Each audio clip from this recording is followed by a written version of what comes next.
back, baby. I'm on gas. Yo, Flex quick. It's fat. You there, sitting at home. Acknowledge me.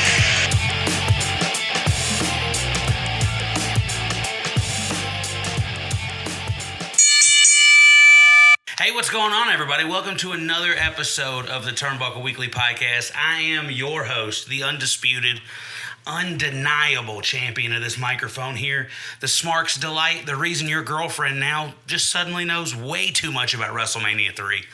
Casey, and with me is my co-host, your co-host, my hetero life mate, the man who can cut a promo that's somehow off script and off putting at the same time. He puts the mid and mid card. It's Leon, everybody. How you doing, buddy? Good. I'm ready to rock and roll. Let's get it bet you underway. are. Before we introduce this guest, I want to let everybody know that you've been chopping me in line for the WWA shows, No. Yes. and I got tired of it. Yeah, I'm sure you did. So today, I showed you I hated being in the ring with Bobby Wilson. Worst thing ever. You got a little taste of that. Just a hair. He turned my chest into a hamburger. You got a little taste of that today. But guys, I'm not going to eat up any more of this airtime here. We've had an episode where we each named 3 guys off the WWE roster that we wanted to talk to. And our guest today, I think, was one that we discussed that I said I wasn't going to use because it's universal. This is Leon's number one pick. Dude, this I'm is telling his you. dream episode. He has been crying and a bunch of fear pee and everything else. But I don't want to waste any more time. We have Chris Waddell with us. How you doing today, man? Doing very well. Thank you for having me on. I have a lot of questions. First of all, how am I supposed to follow that intro? Number one. Number two, I heard the name Bobby Wilson in there. And I'm starting to wonder, maybe I don't know enough about these podcast hosts that I'm speaking with right now. All right. And maybe we need to get into it a little bit because you may have heat with me straight out of the studio. So I'm gonna give you the briefest breakdown of my wrestling past. When I was 18 years old, I was a heroin addict, and I was in the middle of the drugs, and one day I did a little too much, and I was like, you know what I'm going to do is I'm going to find a wrestling school to go to because this is what I've always wanted to do. And I lived in Owensboro. And I called my dad up, who we didn't have a great relationship, but he was a big Memphis wrestling guy. He knew all these guys and everything. So I went to him and I was like, Pops, I'm trying to get into wrestling, man. I just want to let you know in case something happened to me, so that way somebody knew. And he goes, well, if you want to get into wrestling, he said, I happen to know Bobby Wilson up here owns a furniture store. He's like, he's got a ring in the back. I said, who the hell's Bobby Wilson? So he gives me the breakdown. And I was like, oh, so he was a Memphis jobber in the 70s. Cool. Awesome. That means he's probably pretty good. No, not at all. No, listen, it would take being strung out on heroin to take you to Bobby Wilson's. Yes, that's exactly what it was, yeah. Pretty bad. I don't listen. Some of the heat from yesteryear is a little passé at this point, but Bobby Wilson is not the greatest representation of pro wrestling that Kentucky has to offer. I hope he's doing well. I've not heard from him in a long time. Me either. I think he's still alive. I hope he's in good health. I hope his family are doing well. But man, those people caused me a lot of pain for a long time for no other reason than once we started running the city of Owensboro, and we were running over at the next level. And they saw that a crowd could be drawn to Owensboro again, and they're like, well, you know how it would be. Well, maybe I need to go run some wrestling, boys. And that's what he did. He came over and started running, and I don't know if he was running out of his furniture shop, but he was certainly running training there. Is that where you got your training? Yeah, it was in the back of that furniture shop, and in a ring that I could have definitely got hepatitis in. It was the worst. And to make it even worse, we had Ray on not too long ago, and we were joking and laughing about it, and he did a Bobby impression too that made me giggle, but his was grab a hold. And because I heard that so much that I would wake up in the middle of the night and my wife would be like, what's going on? I'd be like, grab a hold. And she'd be like, what? And I'd be That like, was good. I'd be like, nothing. Yeah, speaking of Ray and speaking of your intro, the other thing I wanted to get off my chest before we really get rolling here is now that you've got me, who are you having as guests now? Who have you had so far? So we have had you're better with this Dash than I am. Licardo. We had Devin Parker.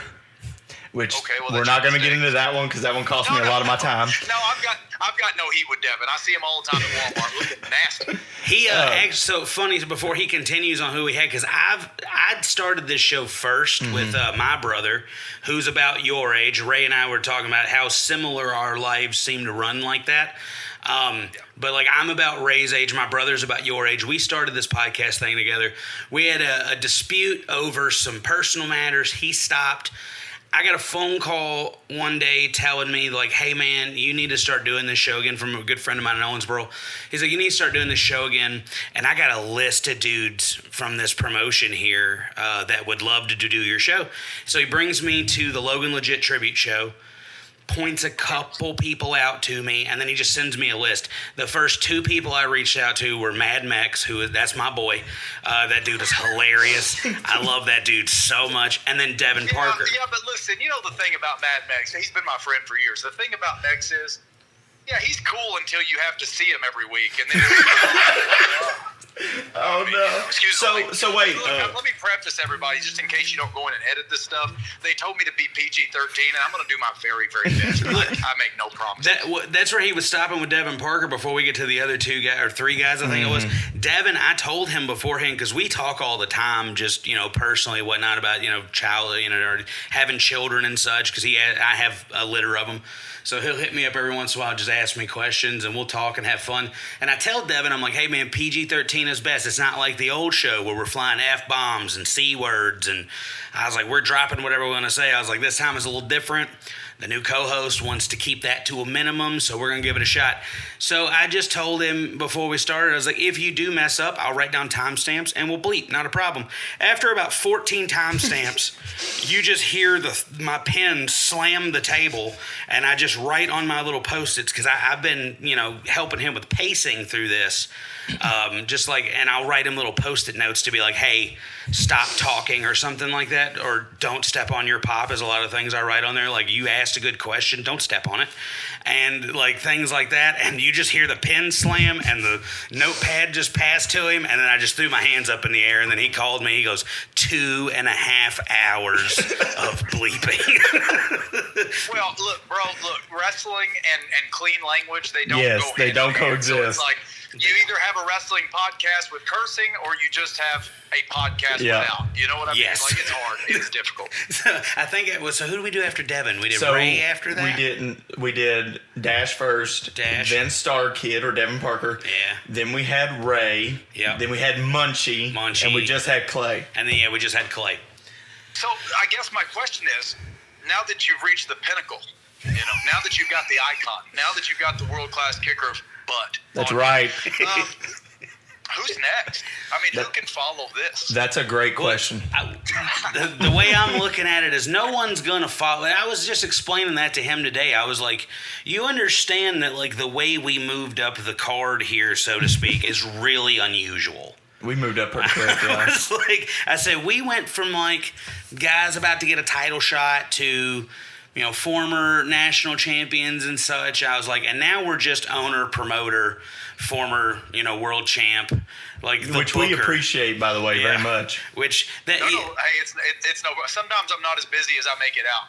Like sometimes I like to pretend I'm real busy when That's really right. I'm just dead at home getting stoned, watching movies, eating popcorn.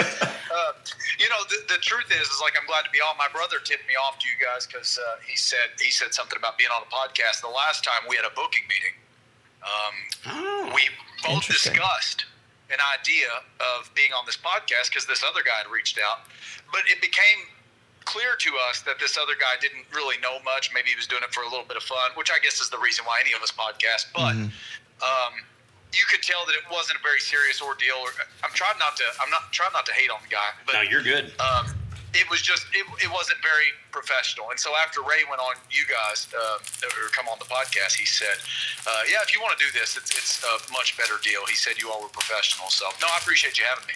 Oh no, man. Like, see, and that's where again I'm going to do a whole lot of those funny story moments. But like, so I had lapsed on this show for a long time. We had had a baby, a big gap between children. My youngest before him is 8, and now I've got an 18-month-old sitting at the house. So like when this happened, some time went away, and then the time come back, and this guy hits me up, and he's like, about this WWA? And I was like, yeah, man, they're all over Owensboro and Evansville and all this. I was like, yeah. I was like, what's up? He's like, I want to go, because we went to Monday Night Raw. What was it, earlier this year?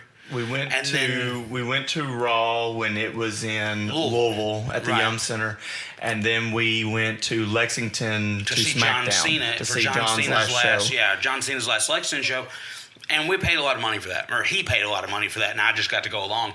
But he was like, he goes, it's cheaper. Let's go check it out, man. Indie wrestling. Front row. He's like, indie wrestling's cool. And I was like, indie wrestling's great, dude. Yeah. And we go, and we sit in front row. We got right ringside. I've got the two middle children with me because they both love wrestling. And we get in the car and we leave, and I just turn around and look at him, and I was like, I think we could podcast about this, man. And he was like, really? I was like, dude, I've already got an established IP. I've got a logo designed. I've got a theme song made. I have everything except somebody else to talk to, because it's really hard to just scream into the ether about nothing to nobody. And so this is 100% like, yeah, we're doing this for fun, but this is also just kind of for the love of the game. Yeah. We love pro wrestling. We love what you guys do. I actually wrote a note to myself to not kiss your ass too hard as to not seem like You a might mark. as well. He's the boss. I literally wrote down, don't mark out too hard. But and not to take it too serious, but I tell my friends all the time, I'm like, being a wrestling promoter is hard because it's a thankless job, and when people do thank you or when people do put you over, they're just ass kisses, and it's not fair because, just as a human being, I need that reassurance too that what I'm doing is right and that we're on the right trajectory. But sometimes people are afraid to do that because they're talking about my peers, talking about people in the locker room. They're afraid to give me those flowers. Yeah. And I get it, because you don't want somebody else. What an ass kisser. But but I can smell BS a mile away. So as long as you're being honest about what you like, then that's cool. I appreciate y'all's support, for real. Oh no, man, we love it. We have only missed 2 shows since Independence Day, and that was we missed 1 show. Was it? Yeah. No, because we missed Hartford. That was it. We missed Hartford. And the only reason we missed Hartford, because you had to work, is because I had to work. Yeah. I had to close. Yeah. So we have missed 1 show since then. When did you all start coming to shows? So we started coming Independence Day. Yeah, that show this year. January or July 5th. Oh, you've not seen me work then? No, which I'm very upset about. I have through YouTube live. I don't think unless because I don't remember that tribute show. I don't remember a lot of it because there was a lot of marijuana involved before we went, but. I just remember having a great time, but I don't really remember people that I saw so much because that guy that I hang out with, there's a rule we don't smoke his pot, and I broke that rule. Don't smoke his pot. It does too much to your brain. And so, so I've seen things through YouTube, which is where, I mean, I got to tell you, man, I dig what you do in there. I dig your stuff. That's one of my favorite stuff is how you move around in there is what really kind of gets me going. I'm not like a hardcore guy. I like technical, I like fundamentals. I like charisma. That's what I dig. So, bro, my whole thing is I wrestle like Hulk Hogan. My whole thing is I was taught early on, and you hear all the veterans say it all the time, less is more. Yes. And my whole thought process behind that is I know people are saying that, and they're not just saying it. And when I watch wrestling today, and I'm sure we'll get into it a little bit, but when I watch wrestling today, I am bored to tears because I've seen every flip, I've seen every dive, I've seen every, not to hate on it too much, but then I see Hulk Hogan pointing to the crowd one time, and the place comes unglued, and I said, there's something to this that I don't completely understand, and the more that I watched, the more that I studied, the more I understood. I got a question for you, and this is coming from my podcasting experience. So I'll hear you say something, and I'll be like, I got a question for you. So your first WWE experience live was at that Logan Legit tribute show. Yeah, mine was, yeah. So I'm curious as to know what that's like, because I remember being at that show. Logan was my partner, and I can remember being there, and I have to go out there for the 10 bell salute.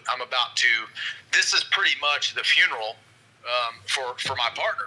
And I don't mean partner in a wrestling world. I mean, we were partners. Right. I'd say boyfriend, but it's hard for a 38-year-old man to use the word boyfriend. But I understand. And there was so much care and so much admiration for Logan, and not just with me, but our entire group. We surrounded the ring, and we were in tears. I had to get through a bit of a eulogy before we told the bell 10 times. It's the only time that we've ever had to do it in our company's history. And we've had people that's worked for us before die, but like this is the first one where it was somebody this important and somebody actively on our roster. Right. But it always interested me because I was thinking, what if, and I've thought about this for years since that show, what if this is somebody's first time here? I think I even mentioned it when I was on the mic. I said, some of you thought you were just coming here for a wrestling show. Did you know that it was going to be a tribute show like this? And if not, did it suck the wind out of the energy at all for that show? Because I gotta figure, if you're just going to a show expecting a wrestling show, this whole 10 bell thing could be quite weird to start out. Well, see, for me, my buddy that took me, he kind of gave me a little bit of breakdown because I told him, I was like, I'm sure that this promotion has storylines and they have things going on. I said, I don't want to sit there and not understand what's happening. He gave me a brief breakdown of just what had transpired, what Logan had meant to the roster and things like that. And that it was just going to be a show honoring his memory and things like that. And he was like, you're going to have a great time. So when I'm sitting in there and things start to get a little somber, not knowing any of you really, not having seen anything, I could tell that you guys are a very close family there. And that was touching for me. I'm not very close with my family. All of the family that I have is all adopted family. Like Leon, he's my kid's uncle. And I've got things like that. I've got... I have selected family. So when I'm there, it was like, I know it sounds cliche to say, but I felt a feeling of home. Yeah. Of comfort. And that this is somewhere I could enjoy myself, and I feel like I could be vulnerable because I have a huge problem about vulnerability, and I'll sit in the corner of somewhere while we're at a concert or something with my arms crossed, and I'll let anyone know that I'm having a good time because God forbid anybody see joy upon my face.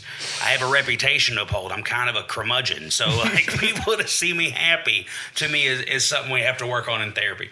But you were caught on camera hugging Munchie Gonzalez, right? Yes. That was us, yeah. See, and that goes to show you that whenever you do get out of that, just sitting there with your arms crossed, you make some terrible decisions. Yeah. That's what Clay said. I know. Can you imagine that? No, man, I appreciate your answer because that tribute show, that was hard. I mean, Logan died on Thursday. Yeah. Yeah. I mean, I don't think they considered him having died on Thursday because of the organ donor and stuff. They kept him alive. Yeah. But he was dead. So Thursday we lost Logan. Saturday's the show. Yeah. And I'm scheduled in the main event against Nick Depp, and it was. I mean, it wasn't up until probably halfway through that show that I even determined I was going to go out and wrestle that match. So it's an interesting perspective to get, that fan's perspective on not knowing what was going on. So it's pretty cool. Oh, dude, it was. I mean, and then we pick up Independence Day, and I did go into that blind. I went into that completely blind. The only insight that I had was I had an acquaintance who was trying to get a tryout with you guys, and I guess he did, and now he's training, and he just kind of was like... Who is that? Wes Robertson. Yeah. Okay. Yeah, Wes, it's kind of hard to explain because everybody's like, hey, he's my brother's ex-wife's, I guess now. Boyfriend. No, ex-boyfriend now. Oh, nice. They don't listen. It's fine. Oh, gotcha. So I know him through that, barely. He hangs out with my ex-wife from time to time and watches wrestling with my son, which I... Again, had one of those I don't know, somebody else watching wrestle with my kid. He might teach him wrong stuff. But he sits in, my son, my 12-year-old is super into wrestling, always has been. I have a video of him on Facebook in 2014 when Sting shows up and he's screaming at the TV. He's 2 2. And he's screaming at the TV, and then Triple H comes on, and he just starts getting up and punching the TV. Like, he's so angry to see Triple H. He's been like that, balls to the wall for this stuff since then. Understands in-ring psychology. Understands ring psychology, which is amazing to me. He points it out to me all the time, where he's like, this guy did this because of this. So that was literally the entire driving force between, like, let's go to this WWA show. I think my boys would love this. And they did. So he wasn't ever brought up to believe wrestling was real? He was 100% believed to think it was real. And then his mother, who, like, when I was doing my wrestling training and stuff like that, she, I don't know if you've ever seen the movie Walk Hard, the Dewey Cox story, but she's like his wife in that movie, where she's like, you're never going to make it. And, like, that's how it was. So she busted it open for him one day and was like, hey, this isn't real, which caused us to have an argument, because I was like, wrestling is real. It's predetermined. I was like, there's nothing fake about it. And we would fight over that all the time. I'm like, excuse me, there's nothing fake about this, except I didn't use any of that language or this tone. It was very... I don't know. Do you feel that way now? Like, I don't know if y'all even wanted to get into this. Oh, no, dude. No, let's roll. Dude, let's go. Do you feel that way now? Do you feel, because I tell my guys all the time, I said, stop telling people that wrestling is real.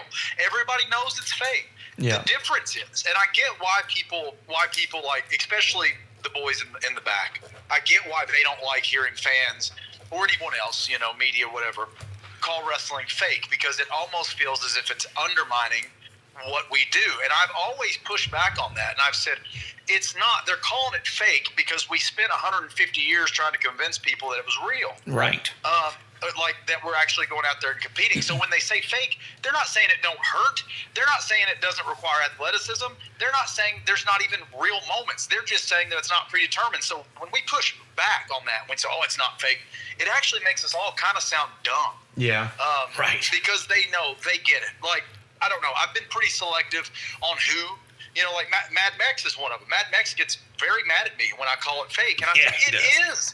You've been in the business for 40 years. Yeah. I said, you can barely walk. You know what parts of it are real. But at this point, to claim that it's quote, real is actually insulting our own intelligence, I think. See, I treat it like I do my brother. I will call my brother a fat piece of walking garbage if I want to. But if you do it... See, then we have issues. So if it's... That's the way I look at it too, right? Yep. Yeah. If somebody doesn't have any knowledge of this, I mean, like I said, I've spent literally a cup of coffee, 2 years, and I was done. But I still feel like a bit of pride towards it, because eventually I think something may have to happen where I have to step back into it, because I'm starting to get the itch again. Get some itch. I'm starting to get the itch again. But, like, if someone doesn't know the business and they're just like... Oh, yeah, that Mick Foley fall that he did, that was totally rigged. Then I get offended. How? How was it rigged? The man, like, he fell through a table. You think that table broke his fall? Do you think when I just don't think they're saying that. I think when they say it's fake, they're saying that Foley knew he was going to go off the cage, and then Undertaker didn't really throw him off the cage. Yeah. I think that's what they're saying, and that's why I don't push back on it. I did a radio interview heading into our Sports Center show this year, where I was pretty much hit with some of those questions, and I'm not going to play stupid with these people. They already know. I mean, at this point, especially with like that WWE Netflix doc Unreal coming out, things like that. Yeah. And even parts of that you can tell are blatantly scripted, but it's like if we push back too hard, I think we actually push people away. And for me personally, I've always been in love with the art of professional wrestling. And to me, it requires a lot. I don't know if you guys are, I'm sorry if I'm offended, but I think MMA is some of the stupidest things. MMA and slap fight and stuff like this. I'm like, so the human, just humanity has not come any farther than slapping each other in the face or using our fists to pound each other's heads into the mat. Yes. But meanwhile, pro wrestling is an art. It's two people working together to create this magic, to get the audience to suspend their disbelief. We'll tell you it's fake. Yeah. But let us make you believe in that moment it's real. To me, that's what makes this industry so beautiful. Right, and it's also to the point, I'm sorry that I almost stepped on you there, Leon. It also has gotten to the point now where, like, MMA does the same thing. Chael Sonnen is a Memphis wrestling heel. He's a North Carolina territory wrestling heel. Conor McGregor, same thing. They're just Ric Flair in a different wrapper. Yeah. I mean, that's really all they are. They get out there. You know, like Conor McGregor has this famous thing he did where he's talking about his opponent, and he speaks very eloquently about it. He's like, I'm going to destroy this man. I'm going to dismantle him. I'm going to do this. I'm going to do that. And then you hear somebody yell at him from behind here, and he just turns around, sees who it is, and goes, who's that guy? And then turns back around. And then later on, like 6 months later, he's like, yeah, the guy I'd said that about, he's actually a great fighter. I just wanted to get into his head. Like, then he exposes the whole business. Hey, this isn't real. We're really punching each other. We're really kicking each other. But this is character work, man. We're just trying to sell tickets. Wrestling is to the point, I've told everyone, there's nothing in this world you can't name storytelling-wise. I cannot pull up a wrestling match that tells that same story, the same, if not better, every single time. Every single time. And they say all the time now, they say MMA does pro wrestling better than pro wrestling does pro wrestling. So, it does not. It does not. It does not. But it's just like, to me, it's just like, it's always been that way. You know, they go out, in my opinion, I don't know, I'm not an MMA fighter, I think it's ridiculous, but they go to the octagon or the ring or wherever they're fighting with an understanding, and I'm not so sure shit's not predetermined. Right. My language. I'm not so sure they don't know who's going to win before they ever go out. Now, there are some knockouts I've seen where I'm like, well, you know, brother didn't agree to that. Yeah. But some of these big time fights, I'm like, man, this is a pro wrestling angle.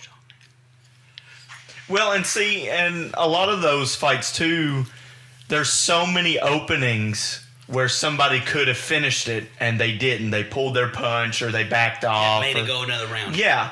So, you know, if you were really in for the fight to win all the money or whatever, I would think you would take every opportunity you got to go in and just... I would be the worst MMA fighter in history. I don't have patience, number one. To go and destroy I don't it. have the patience to sit and wait. Like, even fighting, like just street fighting or fighting with my brother when we were kids, I never had the patience to be one of those guys that stood there and was like, come on, throw a punch so I can, like, knock it out of the way and look fancy. No, I was coming for you. I was going to bite you, kick you, poke you in the eye. I was going to, grab your balls and twist them. Like, I'm going to do whatever I got to do to get this fight over with as human as possible, because I'm kind of a bitch and I'm scared. Sometimes you got to play dirty, man. At least we can admit it. I kind of feel like I'd be a bad MMA fighter, because if I tried to throw a punch, I'd grab my opponent by the forehead to gauge the distance and go, oof, oof. We were just talking about this the other day, because I was making a joke about being in training, and like I've heard the story told by countless like vets that somebody said it to him, but I can't remember who it was we were training with. He was an older guy, and we're working on like comebacks and things like this, and just bumping off a simple punch and things like that. And I go to throw one at him, and I throw another one, and I throw another one, and he was like, all right, now what I want you to do is I want you to tag me for real. And I was like, you want me to tag you for real? And he's like, yes, because if your work punches hurt this much, your real ones can't be that much worse. So I told him, I was like, what I had to start doing was that Triple H move where I grab you by your hair, if you have any. If you don't, I'm going to reach around, try to like clench you up behind the neck. And then I'm going to throw one, but when I do... And then I give it away to him, and I was like, God, I feel like I'm going to hell. I was like, I'm telling you so much stuff I shouldn't be telling you right now. I was like, I feel like Jerry Lawler's going to pop up and hit me with like a blow dart. He's going to, and then just dive and just duck back down into the bush. When it comes to punches, man, they're like, they're like an art, and they can be taught in a way that you can get better. But really, like a good wrestling punch, you almost just have to get it. You can't really be taught. It is the lost art in our industry. I feel like there's still guys out there that can throw great punches, but for the most part, you'll see a lot more, especially with the ladies. You'll see them doing a lot of the forearms and stuff because they're not learning how to throw punches. I mean, to our discredit in the WWA. Once we've spent a little bit of time trying to teach punches, if you don't get it, we'll start trying to teach you to throw forearms. And it's unfortunate because I feel like there needs to be something. There has to be a trick where people can get these punches. But if you see a worker out there throwing a really good punch, you're sold. It's almost like you're an immediate fan. That's what he said about Game Time Onyx. He's starting to gain a fascination with him because he had a little banter with him. No Game Time. He's great. I'm coming for him one day. He said, he turned around. He talked a little trash at Leon and Livermore. It was pretty funny. And Leon was complimenting him. He's like, "What'd you say?" And Leon's like, "I said it was nice." When he caught him with that sit out power bomb, I was like, "Yeah, good move. It's about time." And he's like, "What'd you say?" I said, "Good move." Like he said something about it. I don't know if it was today or if it was the day before or something like that. But he's like, Onyx has got really good punches, and I was like, "Yeah." He goes, "They make a good noise," and I was like, "He's probably tagging him for real, big dog." I was like, "I'm just gonna be real with you." Like that's how we got into it. I was like, that's what it is, man. There's an art form to this thing, but sometimes it's like Devin Parker telling him because Leon likes the hidden blade. He loves that move. I love that move, and he asked him, he's like, "How do you do that move?" And Devin, I was like, "No, you don't ask how they do the moves, Leon." Man. And then he goes, "No, I'll tell you. Good luck." I just hit you. He's like, that's the secret. Good luck. And I was like, yep. I was like, that's what it is. And people just don't understand that either. That like that's another reason that the F word upsets me. Predetermined, I can deal with. Fake does upset me. I'm getting over it. I'm working on it. There's no reason. You got to get over it. Come on. The whole world knows. You know what I mean? Yeah. Well, if somebody, I get what you're saying. If it comes across like disrespect, it's completely different. Yeah. I was also not raised to believe that it was real. Right. Immediately upon upon seeing it, my brother, who's like, he's 4.5 years older than I am, he was wearing a Hulkamania t-shirt. That's how long ago this was, and that was a relevant shirt to be wearing at the time when I first saw pro wrestling, and I had saw The Undertaker, and I crapped my pants, literally. I was so terrified of The Undertaker and Paul Bearer. Paul Bearer creeped me out, and I wouldn't sleep. Like, I stayed up like 2 days straight because I was like, The Undertaker is going to tombstone pile drive me. I'm going to die. He's going to put me in a coffin. And my brother had to sit me down, and he was like, "Listen, let me tell you something." And he starts explaining it to me. So a very short amount of my wrestling viewing journey has been understanding that it's anything other than a work, anything other than entertainment.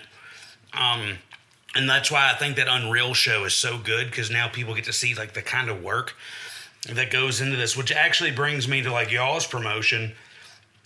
We've been to the big shows. We've been to Raw. We've been to SmackDown. We see the way that works. We've been to y'all show. I don't know if you know this, but there's not really much of a difference there. There's not, no.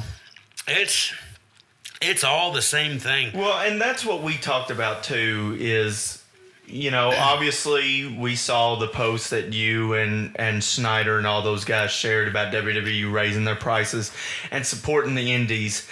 And we got to talking. Bandwagon, boy. And I told Casey, I said, look, for $15 front row, I said, you get a show that is just as, if not more entertaining, better storytelling.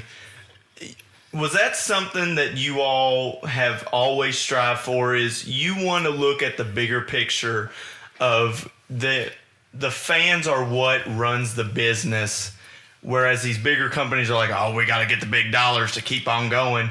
You all, I feel like, care more about the fans than anybody else. So, listen, when we do our podcast, we ask for people to ask questions all the time, and I don't ever get questions that good, so thank you. Yeah, I was going to say, that's a beautiful question. So, the first thing I want to say is about the stuff being shared here recently. The one thing that people need to understand is that WWE, like it or not, they lead our industry. they are representative of everything that our business will be or is. And I know for a lot of people that it's probably not a great thing, but like we have to sort of follow suit because they're the leaders. If WWE ceased, if they didn't exist tomorrow, our business would be really in trouble. Because they are the global leaders. So I don't want to shit on WWE, and I think it's too easy to do that, honestly, especially from my perspective. Instead, I'll just say this: they've got a different business model now, where it is about the bucks. You know, I know y'all. Listen, if you ever want to call into our podcast sometime, we'll get into the politics and stuff like that. This whole country is being run by oligarchs at this point in time. This entire system. This whole capitalist system it screws over poor people, and unfortunately, WWE is falling into that. And say what you will about Vince McMahon, the man is my hero. Yeah, I can't say that the guy creatively always made the best choices, but by his fans, he did. I felt, and I think you're seeing more of that now. And I'm a huge Triple H fan. I was a big Triple H fan before he took on the role that he's got. He's one of my top 4, but at this point, you know, Triple H he's not the one making the decisions to do this. So when I see these posts and it's got a big picture of Triple H, I'm like, no, brother, this is run by somebody else now. And those people do not, at the end of the day, care about the professional wrestling industry. They just care about their brand. Right. So yeah, it kind of sucks. The other thing that I'll say about it is, I see somebody like Snyder, and I love Snyder, by the way. I'm good friends with Snyder. But I see somebody like Snyder share a post about keeping things $15, and down at the end of the post it said, you know, you got the guys on the indies working hard to do that. And I'm like, working hard? What? A guy like Snyder shows up on a Saturday night. He wrestles an 8-minute match. He goes home. That's his wrestling duty for the week. Right. I said, but you want to talk about the wrestling promoters? Guys like me and guys, and not just me, but my brother who's sitting at a booking table with me all week long. My best friend Alexander Knight, who's with me at that booking table and shows up, busts his ass and set up to throw this thing together, works to produce matches through the night, and at the end of the day is leading teardown. I see a small group of people, and it ain't all of them, because some of them just show up and wrestle and that's it. But I see a small group of people going out of their way to make these shows happen, and those are the people I think of when I think, yeah, man, those are the people that really care about our business, and not just the WWE business, but the wrestling business, because they're the people also holding me accountable too. Do we want to do this or do we want to do that? At the end of the day, the objective is to get more asses in the seats. Yeah. And I feel like our business model cannot be sustained if we're charging a bunch of poor people. You know, I mean, I see people all the time on the indies. For a front row ticket, they'll charge you $25. Right. And I'm like, well, I put myself in those shoes. So my favorite word is perspective. I use it with everything I do. It leads my life to this day because I try to see things from other people's perspectives. And I think, man, if I can keep my tickets right around the cost of a movie theater, you know, admission price, then I'm good, because I know then that that's sort of how I can gauge whether or not we're going to go in the red, and sort of if the movie tickets, if going to the movie theater ends up jumping up to $25, we might have to consider that. But like right now, if we can keep prices low, I know that poor people can afford to see our shows. I'm a poor dude. Like, I'm not rich by any means. I wouldn't even consider myself middle class. So being consistently poor, it kind of reminds you got to take care of your fan base. And as long as they take care of us and show out, we'll keep trying to take care of them as well. Go ahead. I was going to say, like, I mean, you could definitely see that. Like, you don't know how many messages we get a week from Danny Beasley, especially about Litchfield. He just literally hit me up yesterday and was like, all I have is second row, because he knows we like the front. All I have is second row. Litchfield I was like, oh, well, we'll get the next one front row. He's like, no, next 4 are booked out, and just Litchfield, and let alone every other show. I mean, hell, every time we go there, we try to take somebody new with us, and we took somebody new with us last time, and he was, we get in there a little early, and he sits down, and everybody starts, getting seated, and he goes, this everybody? And I was like, big fella, we got 30 minutes left. I was like, and in the next 15 minutes, packed you're out. not going to be able to move. I was No. like, so if you got to take a piss, you want some popcorn, Go you better now. go do it now because you're not getting out of the seat once it starts. And sure as hell, 15 minutes later, It was booked out. yeah, booked out. I'll tell you a little Danny Beasley story. First of all, the man is a sweetheart. He is. Yeah. He is. Yeah. I have heard that he will annoy the piss out of people to get these seats, and I'll tell you why. So Danny came in at the perfect time.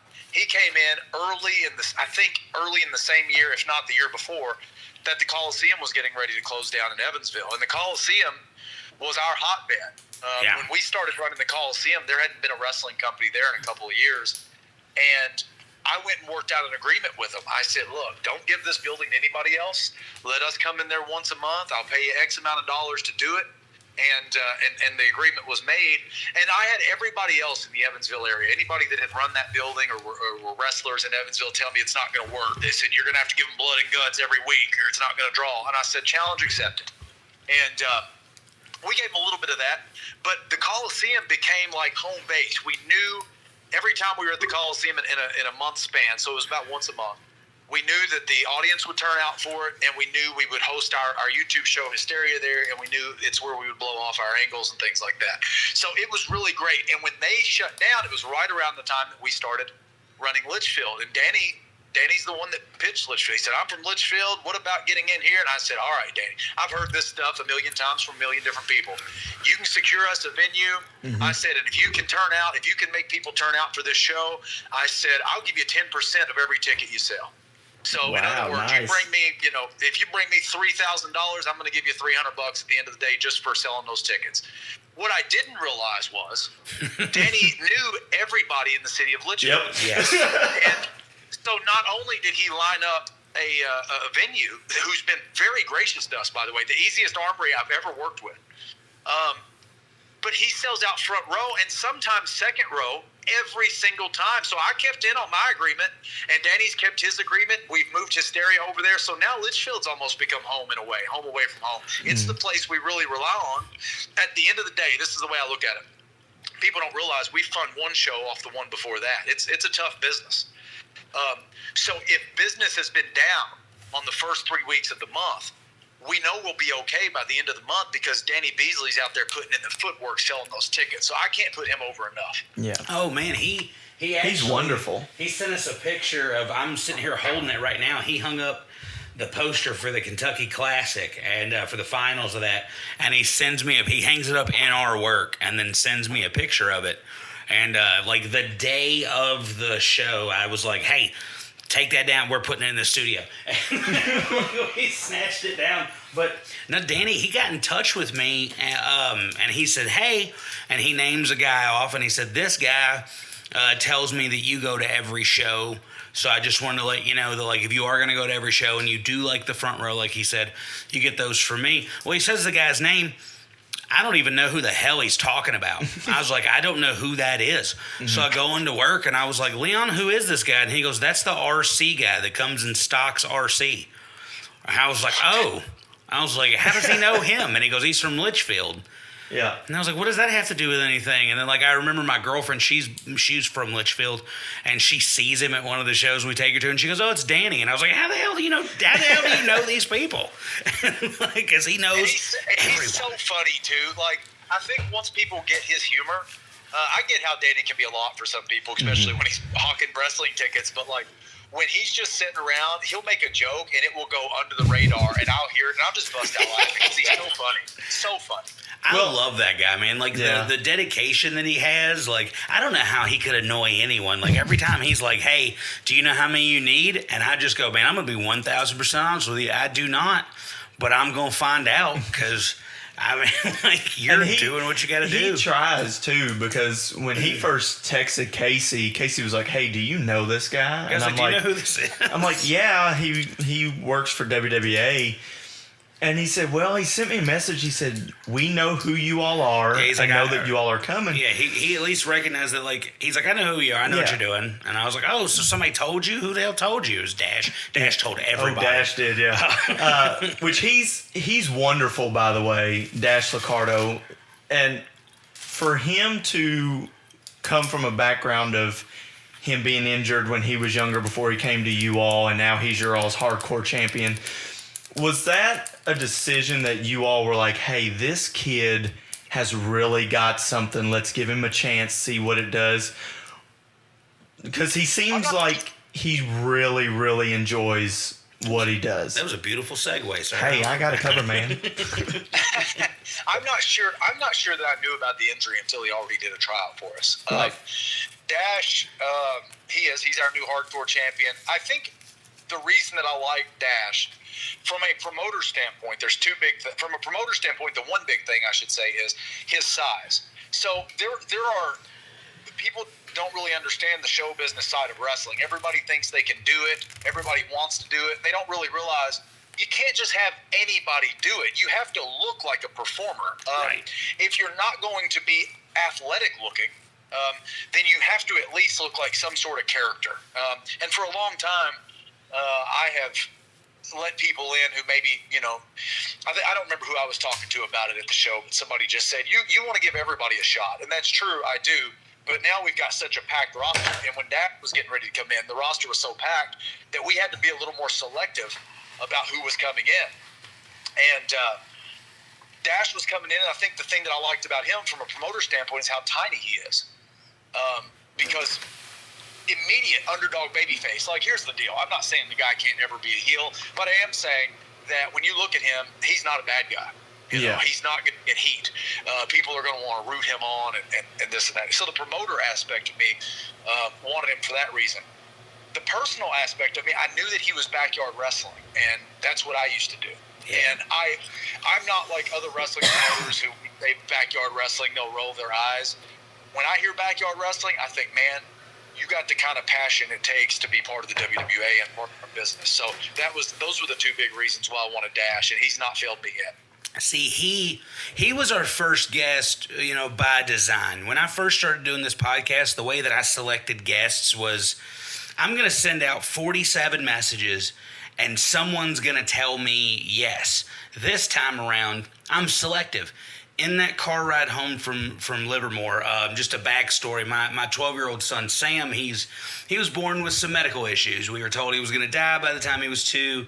He's 12 now, he's still with us. He didn't die, but they just found out they were wrong, and he was born with like a rare chromosome deletion. Only like 66 kids in the world have it or something like that, but it makes you small.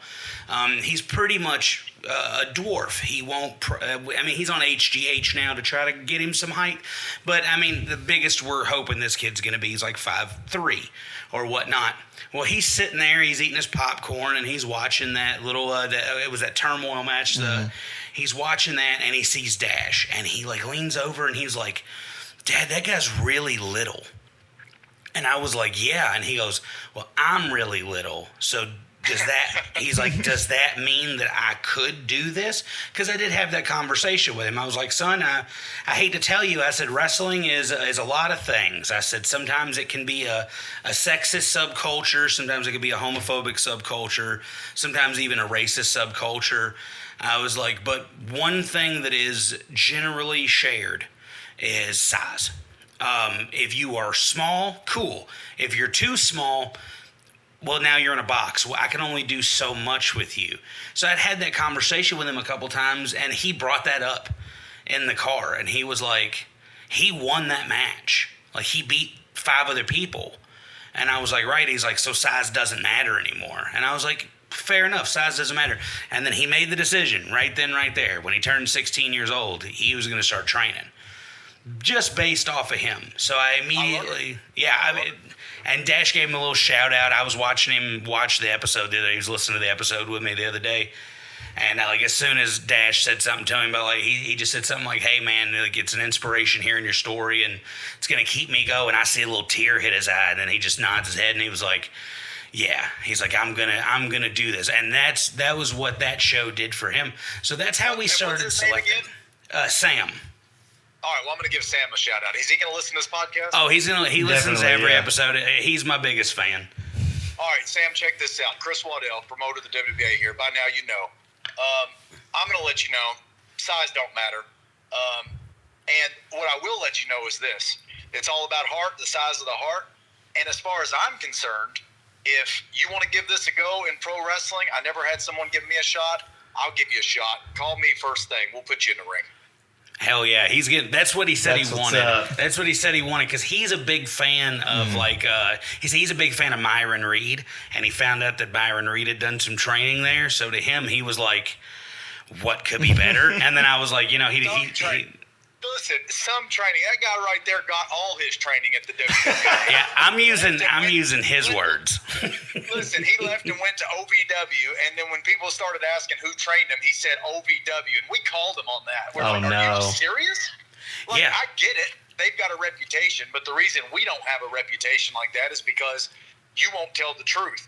The other day, I'm scrolling through Instagram, and there are suggested posts, and I don't like to admit that this was suggested on mine, but I'm scrolling, and I see a very suggestive photo of Myron Reed bent over by another guy, and it said, and it's that private wrestling, and I'm like, I took that picture, like a custom, the very homoerotic sort of deals that these wrestlers will do for X amount of dollars, Right. and I took this picture to Ray and Thomas, Ray Waddell, Alexander Knight, who helped train Myron Reed. And I said, I hope you all are proud. This is what guys you're training are going and doing with their careers. And they just got a hell of a laugh. So, Wow.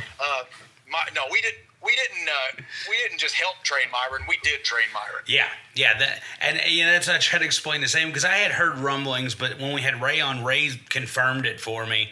That I was like, because I hadn't heard the rumor, but I was like, I didn't know that guy was from this area and whatnot. But so like Sam had mentioned that, and I was like, that's it. He said that those are his words. I did some stuff, down there and whatnot. I guess because I don't know why he thinks that like saying you're trained by a local promotion's bad.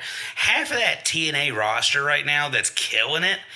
They were all trained by little local promotions. They didn't have a big OVW or like a performance center. I mean, calling OVW big, it's not. I mean, it's not huge, but it's impressive.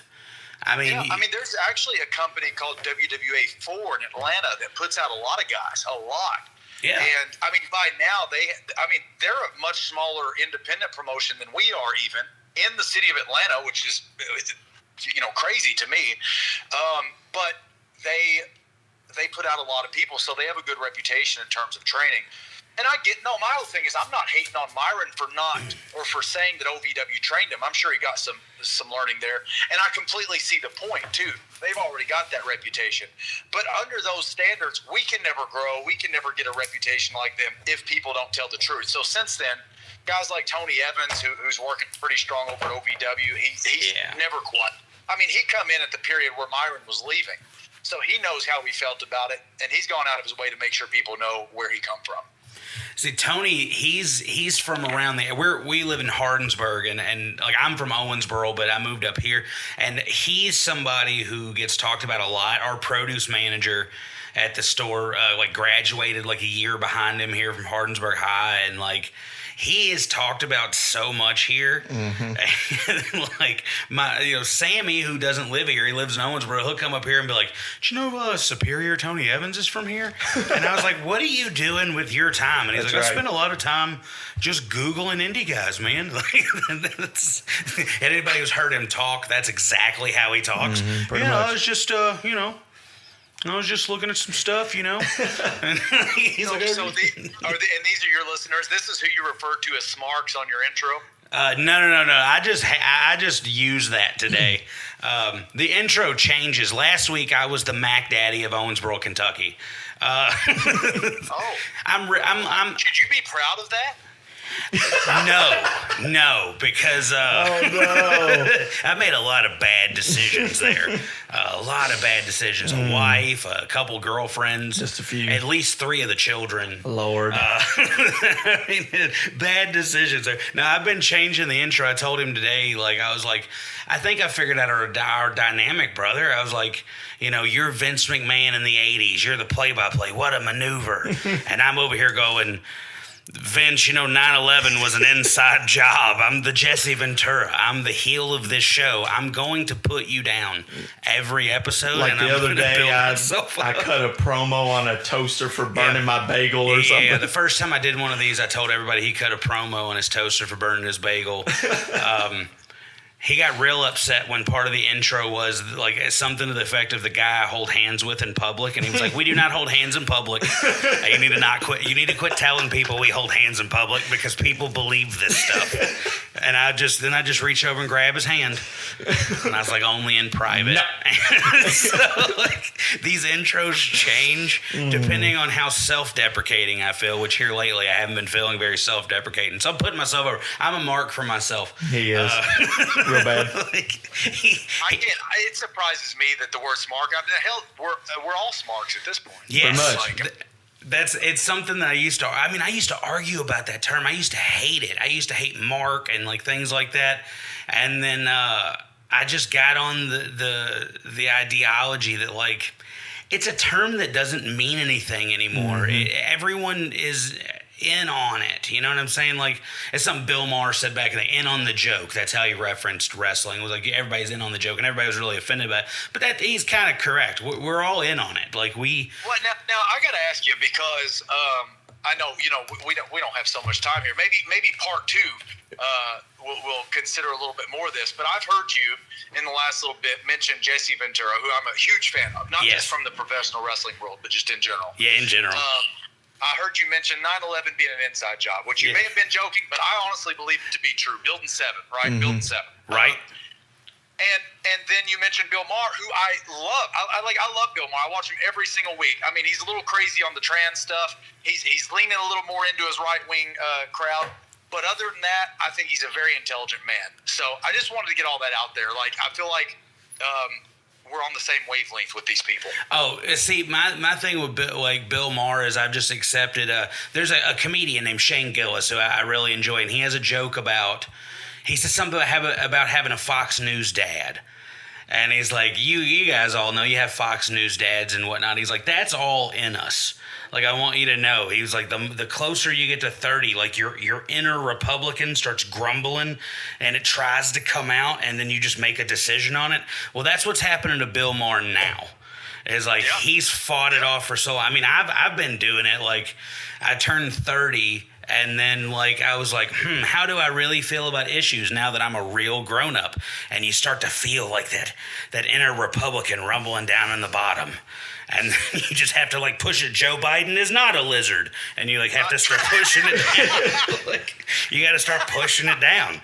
And like I would do that to my ex-wife. I would just like fly around her like I was like have fake wings, and I'd be like, Joe Biden is a lizard. I told her, I said, she said, I'm going to the gym. I said, where I grew up, we only had 4 machines for ladies, and 3 of them were stoves. And then we just like walk around her, and then she was like, all right, I hate you now. And then we divorced not long after, but not too long. Hey, I got mine early on. I was fighting with my friends. I was being like, why would you want to legalize marijuana, right? Who needs marijuana to feel high from life and all that dumb stuff? And then later on, I'm like, oh yeah, Second Amendment, protect it. And the more I get older, it's different for me. The older I get, the smarter I get. The smarter I get, the more I'm like, wait, that can't be right. What are you doing? You know, the people who preached against pedophiles turn out to be the pedophiles. What's happening here? Yeah. Anyway, I won't go off on a political. Like I said, we'll save that for part 2. Well, and I was gonna go with time. As soon as you said about not having time, this guy over here started shaking his head. He's saying, "You're good." He's saying we got more time if you want it. Okay, good. Let's take it. But so actually, which is gonna bring me to one of my questions, because I printed these out and I circled them. And like, there's just a couple things that I'm really, really interested in. And one of them is, like I was talking to Clay Williams about the gimmicks. Do you take it off like a hat? Like I consider that like being a dad. I have like dad voice and dad face when I need to like get on to the children, put a little bit extra bass in there, put a little scowl on it. Hey, do what I said. Go clean your room or like whatever. And then they walk out of the room and I'm just like, it's done. You take it off like a hat. Is that how you view? Because I mean, like I've heard wrestling promos from you as different iterations of your character, and then we've been talking for about an hour now, and I've had a good idea of like the differences between the two. Do you find it easy to take that character like off, just to turn it off and go back to you, or is it like a method acting deal? I have to get in the character, then I have to come out of character. don't bother me. I have a process. It's like, what's that for you? What goes into becoming CCW? I don't think it's either one. I think each person is going to be a little different. All I can put it to you is like this, okay? CCW is an extension of myself. Something else I was taught in wrestling, if you really want to get a persona over, just make it you turned up, right? So, like while I was, last summer, whenever it was, while I was a single man and I was, hitting every pair of legs that would give me any attention at all, and having a good time. Bro, I had so much sex. It was crazy. And I thought, and I'm bisexual, so it was anybody that crossed my path, Yeah, you're like the old-timey boxing guy who likes sex with all comers right now. Yeah. My penis versus whoever. I was having a really good time with it, and I thought, the more and more, especially in the gay community, the more I would hook up with these people, the more they would call me daddy. And I thought, okay, that's what I am. Now, do I believe I'm actually daddy? No. I believe I can lay it on pretty thick. But no, so things like that, you turn up. Do I believe that I'm an icon in wrestling? Of course not. And as far as world-class kicker of ass, I can't fight my way out of a wet paper bag. But, so those things are just kind of like turned up, right? So, I did when I started using Icon, I took it from the Hogan and Roddy Piper era WCW feud where they were throwing that word around a lot, and I thought, well, I'm already stealing a lot from Randy Savage and Hulk Hogan and Bret Hart and people like that. I said, so I'm going to steal this too. But I also, in my mind, thought if there was one icon in the WWA, it had to be me. So I'm going to use that. So to me, it's all just a matter of just turning up the personality, but you turn up the parts that work. So I'm also, I would think of myself, Chris Waddell, the man, as a bit of an empath. But that would be a terrible wrestling gimmick. You know what I mean? Yeah. Like imagine the wrestling guy that comes out and he's the empath. It's going to be boring. It's going to be bland, and you wouldn't even like that guy as a babyface. You'd be like, shut up, go on. So certain parts of my personality I can't turn up, but I can get heat by turning up the sexuality and me thinking, obviously when I walk through the curtain as a bad guy, most of these people are looking at me as the most grotesque person that they see. So if I'm telling them that I'm daddy, they're even more disgusted. And then when I don't get heat from that, because even then some people are like, yeah, you are daddy. I'm like, oh, okay. What I do is I'll get heat by telling them I'm God. And I'm an atheist. Like, I don't fucking care. Oh, excuse my language. We'll bleep it. You're fine. We'll bleep it. I don't care. Like, I don't actually want to offend someone who's a believer. But I also think that that's how that I'm going to get realistic heat. If I say that I'm God in front of these people who believe in God, I know what they're thinking. And that's how I'm going to get legitimate heat. I would never tell them that in real life. In real life, I may think that they need to consider, believing in the Magic Sky Daddy, but I don't mind it. So like if the heel can go out there and get that kind of heat, so be it. But as a baby face, it's completely different. As a baby face, I don't want to be fake. I take this realistic approach to a babyface role. I am not a white meat babyface because I think people can see straight through it. Unless that's just who you are as a person, I think people can see straight through the white meat. I think this is the reason why people like Cody have such a hard time. Yeah. Is because people see right through it. So instead, I'm going to be real with you. If I'll pull somebody's hair, I'll pull somebody's trunks, I'll talk smack like a heel would. But at the end of the day, I'm going to slap the hands and I'm going to give somebody a thumbs up. I'm going to take a picture. So I just think it's different. Well, and that's something that he and I talk about a lot because Leon is very shy about telling everybody how much he wants to be a wrestler. He's not. He tells everyone that he is going to train. This man has spent $400 on wrestling gear, almost $500 on wrestling gear. He's never taken a bump, except in my backyard, just to see how it feels. But so I try to explain this to this guy that especially with white meat baby faces, the problem is that they have is that people don't trust that. I'm a big stand-up comedy fan, and you hear comedians talk about that. I don't trust a clean comic. I don't trust a Bill Cosby You know, like, look at that guy. He would come out there and be like, you cannot say the bad words or whatever. And then he's slipping, you know, Quaaludes and chicks, you know, pudding pops and whatnot. And, like, you can't trust that. There's something inherently, like I told Leon on the way to Livermore, like, I'm a pothead. Leon is a teetotaler, straight edge. I don't think he's ever had a sip of alcohol in his life. But I told him, I was like, I don't trust somebody who don't do nothing.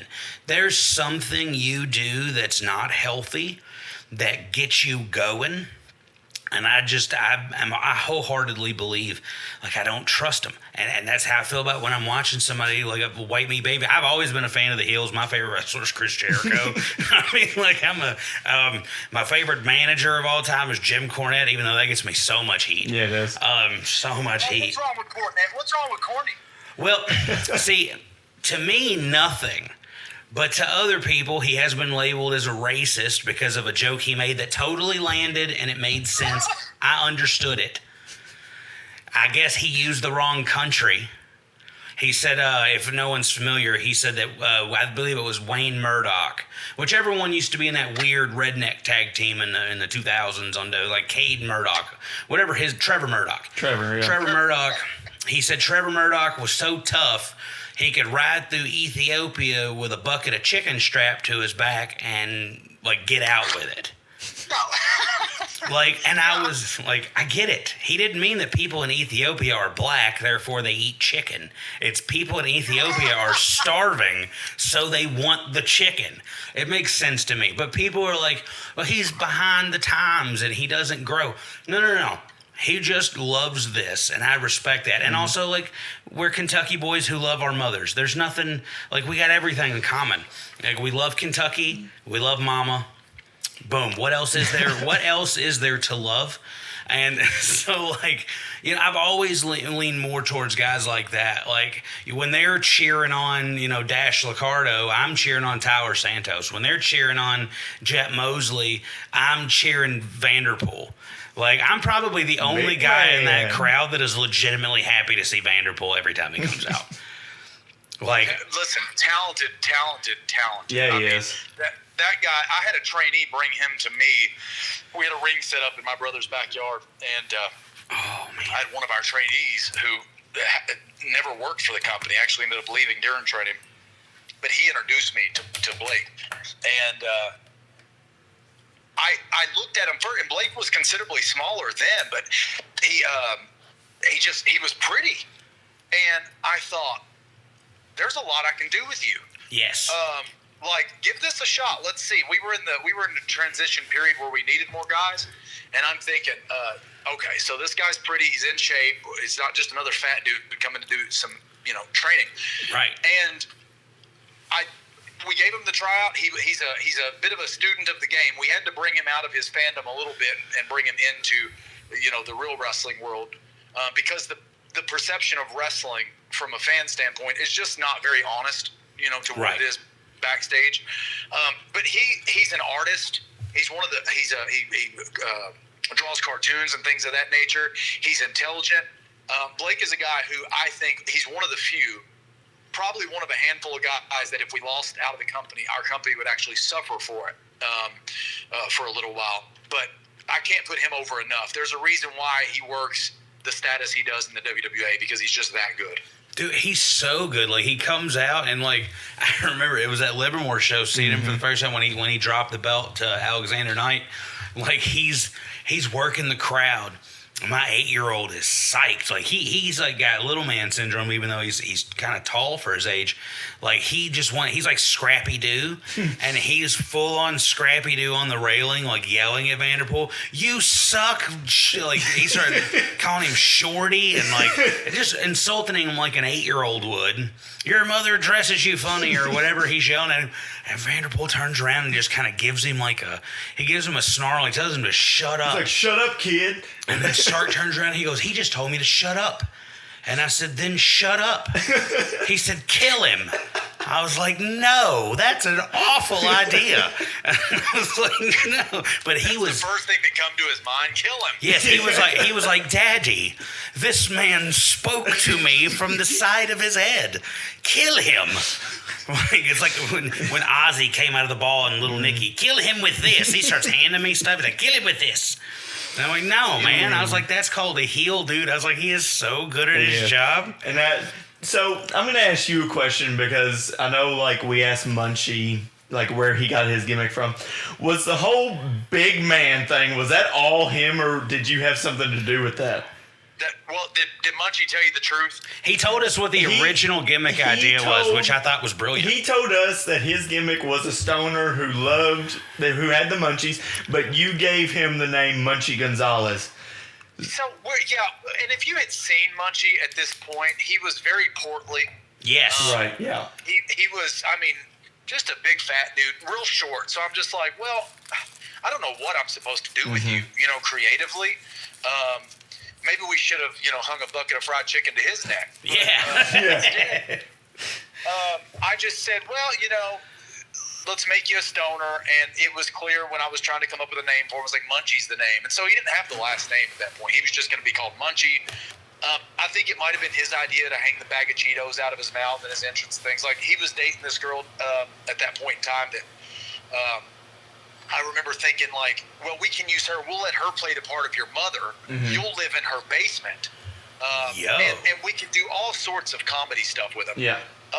It just ended up it never really worked out. We kept the name, but it ended up just sort of taking a life of its own. He teamed up with Matt Diesel for a while, and then when he come back after he took some time off, we realized that in order for people to take him seriously, he kind of needed a last name. Can't just be called Munchie. But I really wanted to stick with Munchie because it was unique. I mean, I think he's the only wrestler in the world with the name Munchie. Yes.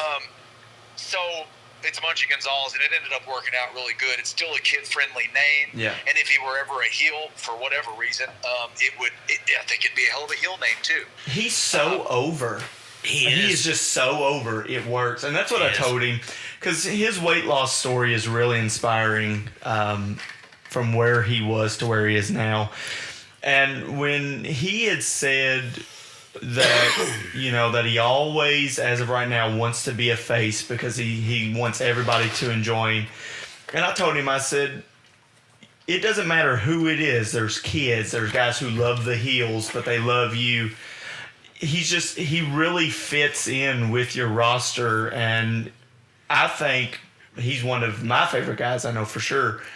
Well, I don't know what all you all discussed, but he's much more than just a good fit into the roster. He actually plays a role behind the scenes too. So he's sitting every week at a booking table with us. Gotcha. He did not share that with us. I actually figured out, which I had a segue going into that, but I'll come back to that. I'm going to make a small swerve.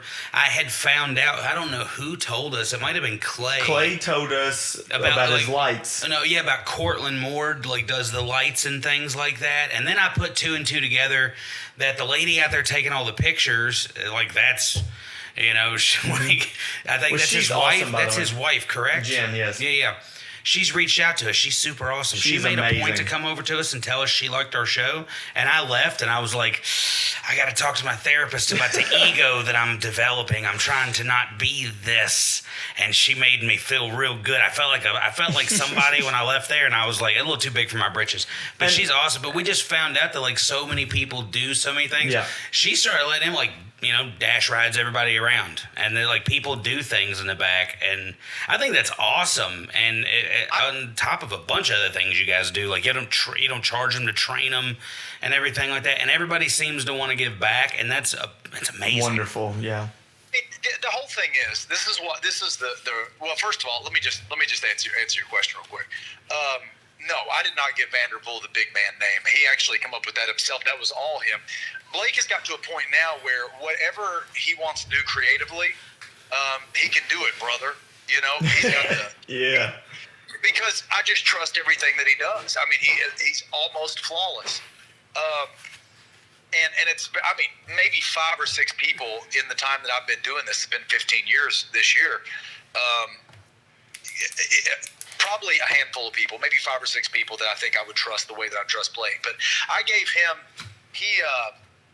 again, if you're an Owensboro guy, you remember the next level over here. I don't know what the Iron Jungle or something. Now it's a gym, but when we were getting involved there, that's where Blake first started. And that's where I was talking about his gimmick at first. And I said, I don't really know what we're going to do with you. What can you, I may have even heard him in the locker room. He did a British accent. And I said, you have to do that. You have to be British. It's such a good, you can hear accents, and every now and then they'll break character. You can hear that they don't have the accent. His was not. His was great. And I said, you got to be British. And with a last name like Vanderpool, that has to be your name. And he hated it. He hated the idea of using his name Vanderpool. I said, Vanderpool sounds like Liverpool. It sounds English. I said, we're doing it. And he come up with everything else. He come up with the Prince of Perfection thing that he was doing in this initial run. He's such a creative guy. So to that answers that question. To explain to you kind of backstage how everything works, I don't train people, or I don't charge people to train, because they're going to work it off anyway. Right. One of the big critiques that the WBA gets from insiders in the business right now is the lack of pay. They're like, so your guys they're not out there making this money and blah, blah, blah, blah, blah. And I said, well, no, there are ways they can make money through their merchandise and things of that nature. And I understand the same reason why people used to hate on us for being backyard wrestlers. Now they hate on us for this. The reason that is because unless you work within this little bubble, this little precedent that wrestling has set, people tend to hate on you for it. And they'll use it against you. Bobby Wilson was one of those guys. Once I come out against his homophobia that he was putting on social media, he claimed that I did pay people, but I paid people through sexual favors instead, said that kind of stuff, which is just outrageous. And it was a way for him to also take a jab at my sexuality. So, he loved that. Yeah, I'm not really concerned with what people view the WWA and the negatives coming out of it. I'm just going to say the positives out of this. The wrestlers can still find a way to make their money, and we will push that also. But meanwhile, we don't have to charge people to train. If you go to OVW for training, you might be charged a couple grand for a beginner's class, and at the end of that class, they get to determine whether or not you move up, or if you have to pay to do that class all over again. So every training school has their own way of doing things. I found that the way that we do it is the way to give people who otherwise would not have an opportunity. And besides that, a shout out to my boys, Ray Waddell, Alexander Knight, Dakota France, Munchie Gonzalez, who sit at that booking meeting with me every week. Munchie and Cortland do my podcast every week. We share a podcast called The Three Company Killers that is specifically produced for our Patreon account. And that stuff is all run through Drake Jackson, who is our video editor. He does so much good. Hysteria is completely produced by him. My mother is selling tickets at the door. My partner Billy is passing out. He sort of works as our concierge, saying hello and goodbye to everybody, helping seat people, passing out Patreon cards. JC is our sound and audio guy, who also programs the lighting. I've got a setup crew with Alexander Knight, Billy, and Jet Mosley, and every now and then Tyler Hawkins will pop in. So there is and also guys like Clay Williams and Victor Harlow provide some stuff for our social media. Ray is doing most of our social media posts. So it is an army that produces this stuff week in and week out. Yeah, and like that's what really kind of draws us into it is, like, I had speculated on some of those things at first. Like, he was just asking me, with my limited knowledge, like, what I did understand about how these things got going. And I was like, well, I can tell you this. I was like, a lot of people are pulling double, triple, quadruple. There's a lot of hats being worn by a few people, for sure. And then they'll just kind of, your ring crew and you're this and you're that. And, like, the way that you guys have everything put together, like, I was actually going to mention Billy. He was walking around with your dog.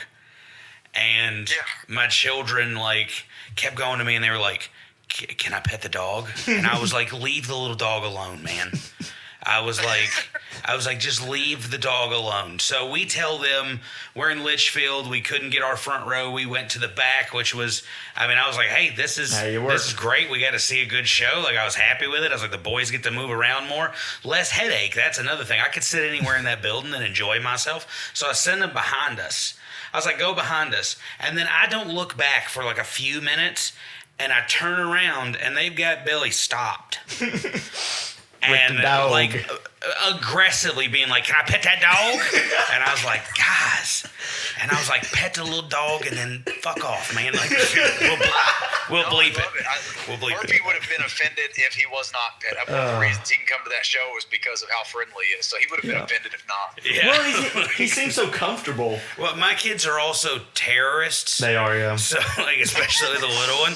Like, they're all... I had to tell my girlfriend, she was like... She told me in the very beginning of us dating, she's like, I know you have, like, a litter of children, and Willy Wonka wants to shut the chocolate factory down, but, like, I want a child. Like, she's 30 and hadn't had any children or even an opportunity to have a child at that point. So, she was like, I want a child, and I had to keep explaining to her. I was like, you need to spend more time with my children before you decide that you're going to take in the seed and you're going to spit out that death bat and let it roam around. I was like, because they're all just like that one. I point to the little one.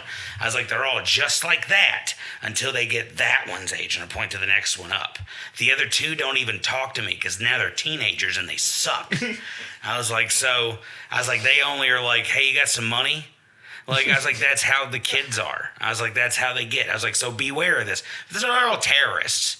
And, like, the way they treated all of my dogs, I was like, if you hurt somebody else's dog, I'm going to hit you with my car. I was like, you guys, I'm really trying to, like, build a relationship with this company, to interview their people, and to just be able to have a good time. And you're going to hurt that dog, and you're going to mess everything up for me. And then I'm going to hit you with the car. I was like, I'm going to hit you with the car. It's going to happen. And so, like, I turn around, I'm like, guys, pet the dog. Let him keep moving. The man is busy. He got stuff going on. He's got other things to be concerned about. Yeah. Come on, let him go. I'm real big on them being polite in public, too. So I'm like, don't be too pushy. And they was like, can I pet that dog? And I was like, yo. No, listen, he loves the attention. Who was it? Who did you all just say had wrestling gear? Me. Oh, Leon. Yeah, Leon bought wrestling gear. I bought custom wrestling gear with my name on the back and a vest with my name on the back. But you have not had training? No, I would love it. No, he's never taken it. But the worst thing he took so far is he bought a trampoline because he thought, like, you know, let's get on there and try to, like, figure out what hitting moves is like. I was like, I could show you some things. Yeah.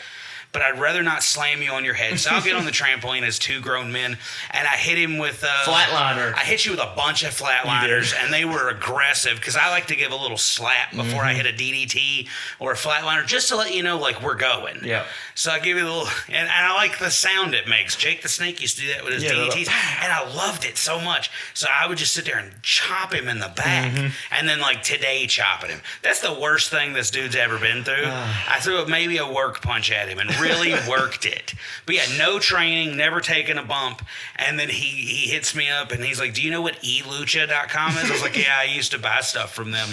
And he was like, I just ordered gear, like custom gear, and it's going to be here in a few weeks. And, like, he's even gone so far to his wife is making him, like, a custom Funko Pop of himself in his wrestling gear. The man has not taken a bump. Is this something you're pursuing, or is this just like a Oh no, a fantasy? What's going on? No, I am like dead set. He wants to do this. Like I messaged to go to the last, you know, to send in the pictures and stuff for the last casting call, and I know we got a response. But, like, yeah, I'm pretty dead. Well, no, hold on. Here's the thing. I tried to explain to him. I said, did you read the casting call? Yeah. And he said, yeah. I said, did you? I said, go back and read it again. Yeah, and then I had to read it. I said, read what he said he's looking for. I said, do you see the words athletic body type? I'm not that bad. And then I just kind of gave him a little pat on the belly, and I was like, I'm a fat guy, so I could tell you, I'm not that big. We need but you need a tone. I have no idea what you look like. So I'll just say this. It is.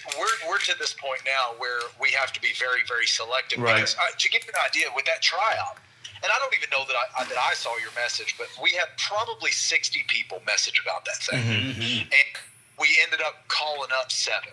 Right. So to give you an idea about how that trends, that's less than 10% of everybody that messaged. But the one thing you can do, and I'm to a point now where I used to always kind of think it was BS when people would say this, when insiders would say this, but it's true now, is if you can really work on getting in peak physical shape, the one thing we look for is we look for people that look like they could be characters. I'll have no idea going into a tryout what someone's personality is like, but I can look at them. I can look at their haircut. First of all, are they clean looking? Because I don't need dirty wrestlers. Do they have a cool looking physique? Are they tall? Are they short? If they're fat dudes, are they like grotesquely fat that I could have a King Kong Bundy, Bastion Booger type character? Or are they athletic looking? So some of these things can either get someone directly involved, or can be like, well, maybe we'll hold off on this person. The position that I'm in is one where I'm going to bring people in who are going to look the part, but I don't feel like I'm in any kind of shape to tell people, bro, you need to hit the gym. Right.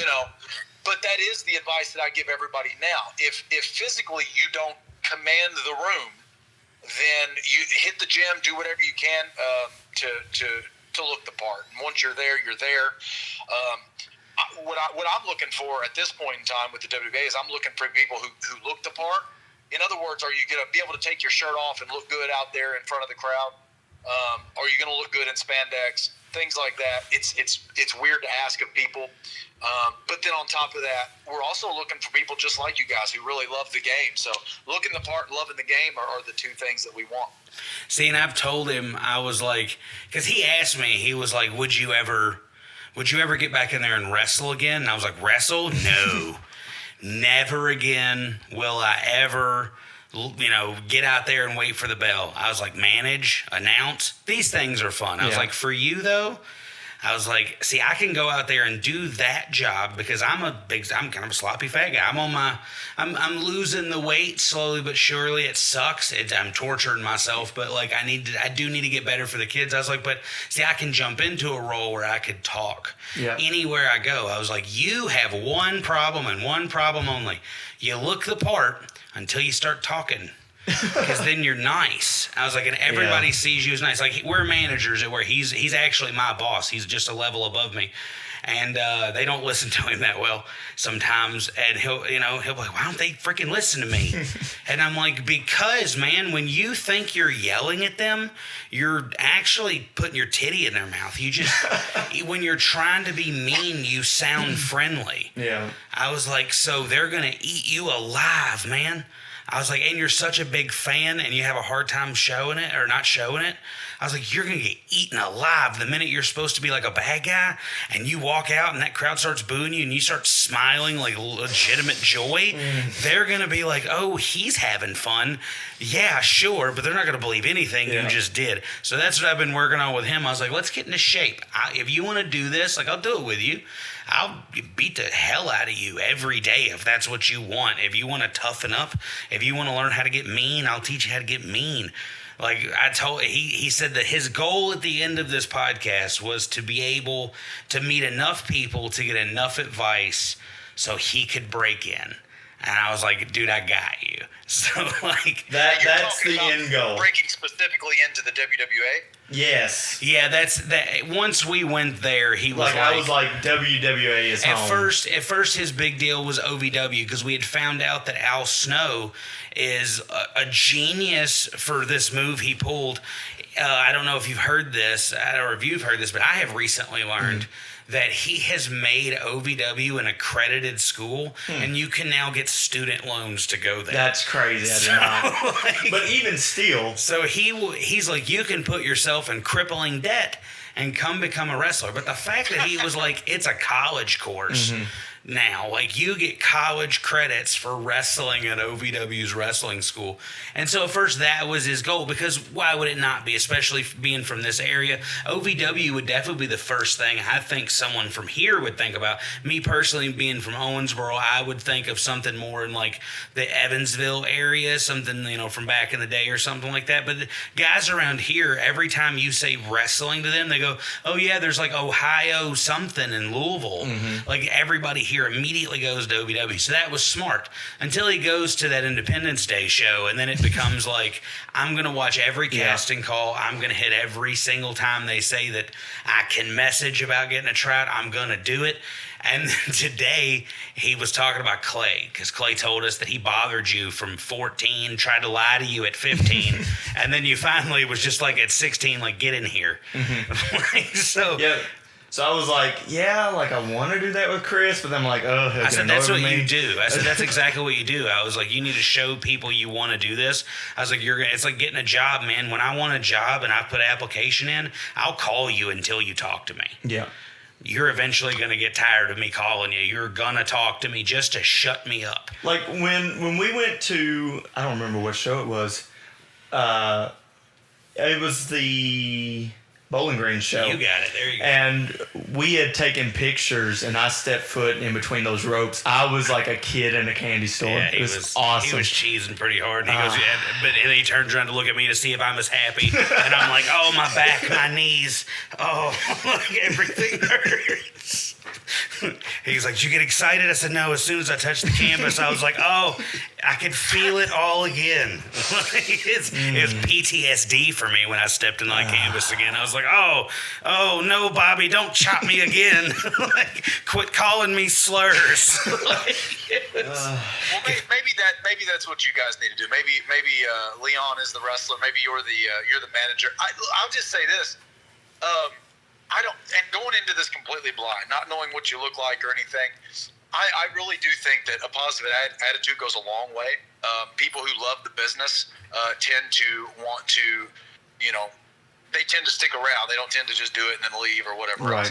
But again, completely blind, I look for a few things. I would ask my mom, because my mother would be working the door, and she'd say, so-and-so is at the door wanting to meet with you. And the question I'd ask her first is, do they have any teeth in their head? That's the first thing I'd say. And keep in mind, I'm completely blind. So if Leon, right now, if you have a dental issue, I apologize. No, we good. We good. But that's the first thing I'd ask for real, is because people don't realize, like, you become representative of a company that I have worked 20 years to build. And so you have to take enough pride in your, do you smell like ass? And if so, you need to consider doing something else. Do you look like ass? You need to consider doing something else.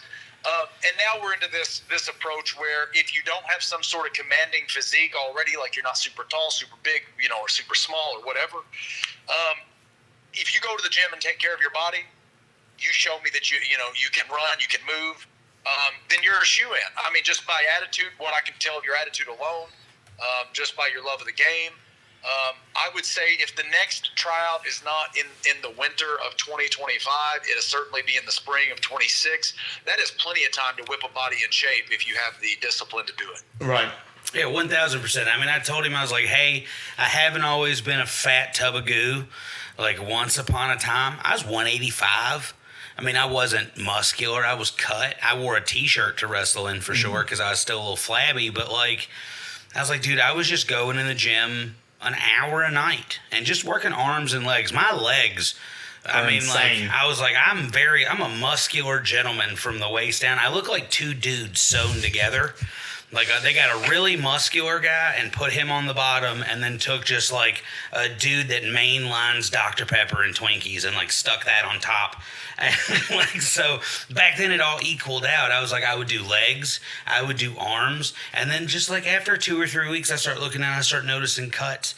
Then the motivation starts happening. I'm like, oh, dude, I didn't know I had traps like that. I didn't know that my triceps looked like that. Like, dude, look at me. Now I look like I have 5 children, because that's what this does to you. So I just told him, I was like, dude, he also only eats like 5 things. And that's my joke on him. It's tacos, chicken nuggets, pizza, tendies, and fries. I do burgers. good sometimes. So I was like, let's stick a vegetable down your neck. Hey, for me to be 190 pounds, I think I'm doing all right. I can't cast stones. I eat the same thing. But Well, I eat I'm it not too, sure. but I'm sorry. I eat it too, but I also, like, when I cook meals, I'm balancing. Because I'm diabetic too. I ate myself into early death pretty much, and like, so then I started being like, oh, I'm gonna eat like a medium rare steak and like some asparagus tonight, and go check my blood sugar, and then it's magically not in the 400s. I'm like, oh, this is how we're supposed to eat. So I told him, like, eat a salad, dude. Eat some green beans with your chicken tendies. Just throw a vegetable down your neck, do some sit-ups, and you got it. You got it. Like, it's easy. Yeah. This easy stuff. Food is my addiction. So I would never, like, I think if I were somebody else and it were 2025 and Chris Waddell was trying to break into the wrestling business, I'm not sure I'd be the guy that gave him a shot. Right. You know, I'd probably look him up and down and go, bro, you look like I don't know, you look like a melted candle. You know what I mean? Like, you need to hit the gym or do some work or something. So I mean, it's sort of this weird position of being selected, but like, I'm still the same guy that wants to give everybody a shot. I just want people to put in the work to show me that by the time they get here, that they're worthy of being on this stage. Right. Perfect. And you know, Work on it. Go ahead. Oh yeah, no, I know exactly what I was gonna say. We're going at an hour and a half, which is just what I was about to say. So what I want to do, because I do not want to eat up too much of your day to day. To me, like, time is finite. I say that every show because I feel like people need to understand that, like, time is finite. We only get so much of it. We can only get so much done in a certain amount of time. So to me, time is incredibly important. That, and if I don't feed spaghetti to 2 children and a lady in about 45 minutes, I might die. So I'm gonna come down to a question. So this is Leon's contribution to the show. I just like to ask the question because I feel like I can articulate it. He runs it on like I'm doing right now, just to roast him a little bit. But he came up with a question he wanted to ask every guest at the end and just kind of let them go, with it. But his thing is self-reflection. He really enjoys to sit down and think about, like, what would I do had I known what I known this amount of time. So the questions become, if you could go back to when you first started this journey, coming from the backyard on the trampoline, buying your first ring, like that era of yourself, you could go back and talk to that kid and just tell him one piece of advice that might have made where you are now an easier journey. What would you have said? What would you say? Probably just what you said a moment ago about time. It's just, I would say it goes by very fast. I would have probably stopped pushing back on so many things. I know we don't have time to get into it. Like I said, maybe part 2, but there was a period of time where I was backyard wrestling, and most of my friends, I say most, there were probably 3 or 4 out of 15, 16 of us that were under the age of 18, and the state was trying to shut us down. And instead of just getting a license, because we all had to be 18 to have a license, instead of just doing that and completely pushing away the younger members of our team, I held my ground and I said, no, I'm going to stand up for the 4 of you that are 16 or 17, whatever they were. And what it did, it sucked about a year and a half of WWA time out of us. We ended up not being able to run shows for a little while. And like I said, that's a whole other story I would tell later. But it is an example of, if I had just been smarter about my time back then, I would have done what was needed, and then all those people would have eventually got old enough to join in and things of that nature. But I would tell a young Chris Waddell, bro, we ain't here long. We're not long for this world. I'll be dead before I know it. And those are things now that I know. So now that I know every moment is fleeting, do as much as you can, give everybody the opportunity that you can. But yeah, be careful with your time. That was phenomenal. I really can't think awesome. of a better way to end a definite part one. See, I also tell the guys, especially after like a really good episode, like I always consider everybody's first time on here. It's very similar to like a first date. You're getting to know one another. You're deciding on whether or not you want to continue interactions. Is there chemistry there? Every single one of these episodes knocked out of the park. I think I've also said it every week, but I really mean it on this one. This is the best episode I think we've by done. far. It's the first time I've not actually been watching the time and being like, tight 45, tight 60. It's been such a good time. And so what we want to do, I normally say, I'm going to give you 30 to 90 seconds, just fill it in. Now, I'm going to give you as much time as you need to take to plug anything you need to plug, any upcoming events, where people can find you on the socials, because there's a lot of stuff y'all got going on event-wise and then everything else. So if you just want to take this time real fast as we close out to just let everybody know, what they can look forward to event-wise in the future, where to find you on the socials and whatnot. Sure. When are we releasing the podcast? Tonight. Today. Yeah, tonight. We don't let it cook. Pretty easy then. This Saturday we're in Owensboro, Kentucky, your stomping grounds, over at the Salvation Army. But hey, you can catch us somewhere every single weekend, just about. Litchfield, Kentucky, Livermore, Kentucky, Bowling Green, Kentucky. We're sort of stepped away from Evansville for the time being, but you can catch us somewhere. If you want to know what we're all about, go to youtube.com/WWA is now. Check out a Hysteria program from start to finish. I put it up against anything WWE does at any point in the year. Join our Patreon if you want to. Patreon.com/WWA is now. Drake Jackson and Cortland Moore put a lot of work into that. And you can check out our podcast on our Patreon, Three Company Killers. But for free, I know my brother's got a podcast going on called System Shoots Podcast. He and Dakota are every week producing some stuff. I try not to listen because I don't want to get too mad. But I know their stuff is pretty good too. Y'all, here's the thing. At the end of the day, if you want to see where the passion of wrestling lies, you have to check out independent wrestling somewhere, and nobody does it better than the WWA. And besides all that, let me tell you something else. If you thought this podcast was good, because these guys right here, they're telling me it's the best they've had, we didn't even get into the juicy stuff. So Not you wait yet. until the next time I'm on. Oh, dude, and I don't wait long either. Like the same thing with these episode releases. I don't let nothing cook. I go back to the It will well be very soon. over, and I'm like the Simpsons. I just keep going back to the well over and over again, guys. It has been an amazing time. We appreciate you guys taking the time out to listen to this. Just to give ourselves our little bit of plug now that we've got some socials going.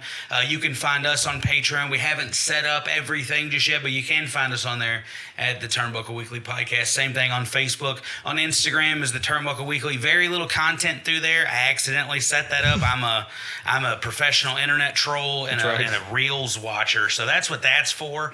And I linked to my Facebook, and it just started calling it the Turnbuckle Weekly. So you can find us there if you want to see me post videos of car crashes and the things that I watch that sicken everyone.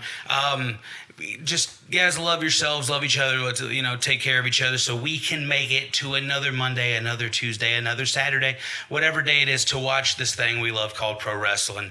Guys, have a great time. Check all this stuff out. I just feel like I keep rambling. Thanks, Mom. Go ahead and hit it.